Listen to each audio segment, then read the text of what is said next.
Bonjour à tous, l'actualité éco marquée par le retour des télétravailleurs au bureau. Retour avec ou sans le masque, on en parle à la fin d'Essentiel Éco. Au sommaire également, un mouvement de grève chez Fareva en Amboise et le magasin général qui intéresse des entreprises à Saint-Pierre-des-Corps.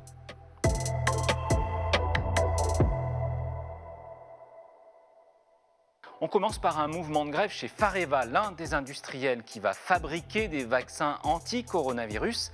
À l'appel de l'intersyndicale FO-CGT Sud, environ 700 salariés ont débrayé une journée la semaine dernière dans 4 usines du groupe, dont celle d'Amboise.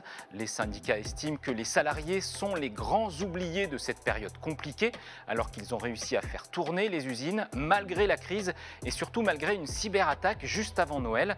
On rappelle que Fareva prépare la sortie du vaccin allemand CureVac. L'usine du Val-de-Loire à Amboise va assurer la production du solvant. Le vaccin sera ensuite mis en flacon à Dreux.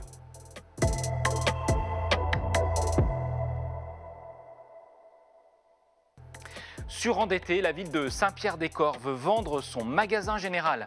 Le sujet sera à l'ordre du jour du prochain conseil municipal, fin juin. Il s'agit d'un entrepôt géant qu'elle avait racheté à la SNCF. Vinci serait candidat pour 3 millions d'euros environ. Le groupe de BTP promet d'y implanter des entreprises et notamment un fabricant de biomédicaments. Du coup, ce projet serait en concurrence avec le Health Center aux Casernes à Tours. Et ce projet avait aussi fait l'objet d'un projet de pôle ferroviaire. Il avait été évoqué lors de la précédente mandature. Affaire à suivre.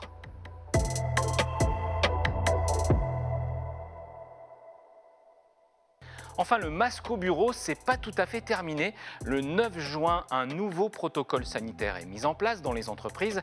Pour certains, c'est la fin du télétravail.